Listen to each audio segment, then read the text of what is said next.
చూస్తున్నారు కాంగ్రెస్ పార్టీకి big shock తగింది. National Herald కేసులో కొత్త ఎఫ్ఐఆర్ నమోదైంది. సోనియా రాహుల్ పై నేరపూరిత కుట్ర అభియోగానికి సంబంధించి మాట్లాడుకుంటే క్రమం 2000 కోట్ల రూపాయల ఆస్తులున్న ఏజేఎల్ ను మోసపూరితంగా చేజెక్కించుకున్నారని చెప్పి ఇప్పుడు ఆరోపణ. ఢిల్లీ ఎకనామిక్ అఫెన్స్ వింగ్ లో కేసు నమోదు చేయడం జరిగింది. కొత్త ఎఫ్ఐఆర్ లో నిందితులుగా సోనియా గాంధీ, రాహుల్ గాంధీతో పాటు మరో 6 వ్యక్తులు, 3 కంపెనీలు కూడా ఉన్నాయి. అక్టోబర్ 3న ఈడీ ఫిర్యాదు ఆధారంగా ఎఫ్ఐఆర్ దాఖలైన పరిస్థితి. దానికి సంబంధించిన బ్రేకింగ్ న్యూస్ చూస్తున్నారు. నేషనల్ హెరాల్డ్ కేసుకు సంబంధించి కొత్త డెవలప్మెంట్ మీరు చూడడం జరుగుతోంది ఆర్టీవీ స్క్రీన్ మీద. ఇప్పుడు ఈ అంశానికి సంబంధించి మాట్లాడుకుంటున్న క్రమం, నేషనల్ హెరాల్డ్ కేసులో ప్రస్తుతం ఇంకొక కేసు నమోదైన అంశం. దానికి సంబంధించిన అనదర్ బిగ్ బ్రేకింగ్ న్యూస్ చూడడం జరుగుతోంది. నేషనల్ హెరాల్డ్ కేసుకు సంబంధించి మాట్లాడుకుంటున్న క్రమం, నేషనల్ హెరాల్డ్ కేసుపై ఈ 16కు వాయిదా పడింది. ప్రస్తుతం ఈ నిర్ణయం అంటే అర్థం చేసుకోవచ్చు. దానికి సంబంధించిన బ్రేకింగ్ న్యూస్ చూస్తున్నారు. నేషనల్ హెరాల్డ్ కేసులో ఎన్ఫోర్స్మెంట్ డైరెక్టరేట్ దాఖలు చేసిన ఛార్జ్ షీట్ను పరిగణలోకి తీసుకునే విషయంపై నిర్ణయాన్ని ఢిల్లీ కోర్టు శనివారం వాయిదా వేయడం జరిగింది. ఈ అంశంపై నిర్ణయాన్ని ప్రత్యేక జడ్జి విశాల్ గోఖని వచ్చే నెల 16కి వాయిదా వేశారు. ఈ కేసులో కాంగ్రెస్ నేతలు సోనియా గాంధీ, రాహుల్ గాంధీ, అలాగే మోతీలాల్ వోరా, ఆస్కర్ ఫెర్నాండెస్, సుమన్ దుబే, శాంపి టోడాలతో పాటు యంగ్ ఇండియన్ అనే ఒక ప్రైవేట్ కంపెనీ కుట్రకు, మనీ లాండరింగ్కు పాల్పడని చెప్పి ఇక్కడ ఎన్ఫోర్స్మెంట్ డైరెక్టరేట్ ఈడీ అభియోగం.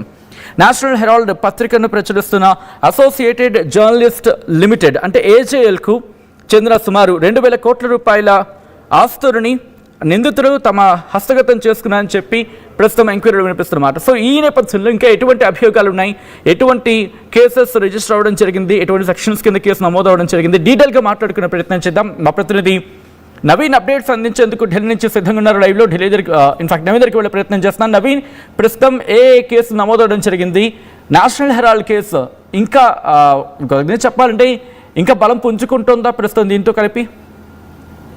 ఖచ్చితంగా అంటే నేషనల్ హెరాల్డ్ మనీ లాండరింగ్ కేసులో కాంగ్రెస్ పార్టీకి ఇది ఒక బిగ్ షాక్ అని కూడా చెప్పుకోవచ్చు. కాంగ్రెస్ పార్టీలో ఉన్నటువంటి కొంతమంది ముఖ్య నేతలతో పాటు మరి కొంతమందిపై కూడా ఈ యొక్క ఎఫ్ఐఆర్ కు నమోదైనటువంటి పరిస్థితి నెలకొంది. ముఖ్యంగా సోనియా గాంధీ, రాహుల్ గాంధీలపైనే ఈ ఢిల్లీ పోలీసుల ఆర్థిక నేరాల విభాగం అంటే ఈఓడబ్ల్యూ ఈ యొక్క నేరపూరిత కుట్ర అభియోగాలు మోపేందుకు ఈ యొక్క కేసు కూడా నమోదు కూడా అయినటువంటి పరిస్థితి నెలకొంది. ముఖ్యంగా ఇటు రాహుల్ గాంధీ, సోనియా గాంధీతో పాటు ఇటు టామ్ పిటోడాతో పాటు మరో 3 కూడా ఉన్నట్టు కూడా మనకి సమాచారం అందుతుంది. ఇందులో అసోసియేటెడ్ జర్నలిస్ట్ లిమిటెడ్ అంటే ఏజేఎల్తో పాటు యంగ్ ఇండియాతో పాటు డోటెక్స్ మర్చెండైజ్ ప్రైవేట్ లిమిటెడ్ కంపెనీల పేర్లు కూడా ఈ యొక్క ప్రథమ సమాచారం అంటే ఎఫ్ఐఆర్ లో కూడా నమోదైనట్టు కూడా మనకి సమాచారం అవుతుంది. ముఖ్యంగా ఈడీ నుండి వచ్చినటువంటి ఫిర్యాదు ఆధారంగానే ఈ యొక్క ఎఫ్ఐఆర్ అక్టోబర్ 3న కూడా నమోదైంది. ఇందులో పూర్తి స్థాయిలో ఇటు రాహుల్ గాంధీతో పాటు సోనియా గాంధీ పేర్కొనడం జరిగింది. ఇందులో దాదాపు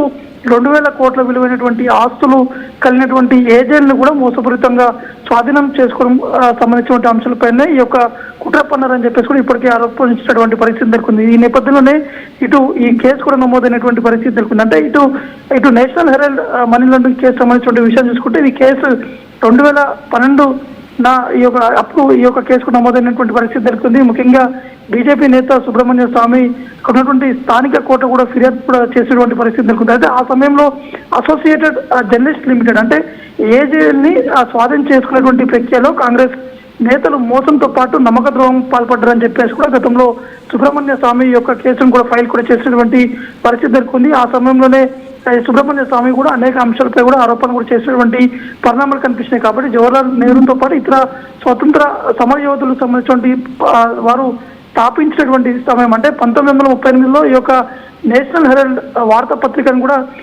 ఏజెల్ ద్వారా కూడా ఈ యొక్క ప్రచారం కూడా చేపట్టినటువంటి పరిస్థితి నెలకొంది. ఆ సమయంలో ఉన్నటువంటి ఆర్థిక ఇబ్బంది కారణంగానే 2008లో దీన్ని ముద్రణ అనేది కూడా మూసివేయడం జరిగింది. ఆ సమయంలో ఈ యొక్క మనీ లాండరింగ్ సంబంధించినటువంటి అవకతవకలు కూడా జరిగాయని చెప్పేసి కూడా ఇప్పటికీ మరొక కేసు కూడా నమోదైనటువంటి సిచ్యువేషన్ నెలకొంది. సచిన్, రైట్. ప్రస్తుతం అంటే ఇది నేషనల్ హెరాల్డ్ కేసుకు సంబంధించి ఇప్పుడు ఈడీ తాజా కేసు నేపథ్యంలో ఎటువంటి డెవలప్మెంట్ చోటు చేసుకునే అవకాశం ఉంది? దీనికి సంబంధించి విచారణ ఎంతవరకు వచ్చింది? మరి ముఖ్యంగా వాయిదా పడినట్టుగా తెలుస్తోంది. ఎటువంటి డెవలప్మెంట్స్ ఉండే అవకాశం ఉందనే చర్చ ఉంది.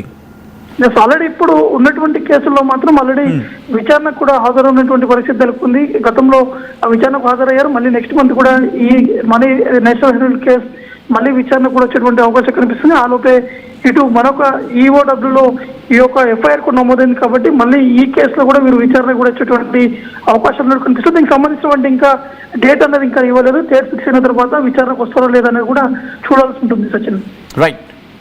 Right Naveen, thanks for the update. మొత్తంగా అయితే మాత్రం ఢిల్లీ పోలీసుల ఆర్థిక నేరాల విభాగం ఇటు కాంగ్రెస్ నాయకులు సోనియా గాంధీ అలాగే రాహుల్ గాంధీ సహా 6 ఇతరులపై కొత్త ఎఫ్ఐఆర్ని నమోదు చేసింది. National Herald money laundering case దర్యాప్తులో ఎన్ఫోర్స్మెంట్ డైరెక్టరేట్ ఈడీ సమర్పించిన నివేదికను బేస్ చేసుకుని చర్య తీసుకుంది. ఈ నాయకులు తమ సహచరులతో కలిసి అసోసియేటెడ్ జర్నల్ లిమిటెడ్ కంపెనీని అక్రమంగా స్వాధీనం చేసుకున్నారని చెప్పి ఇక్కడ ప్రధాన అభియోగం, ఆరోపణ.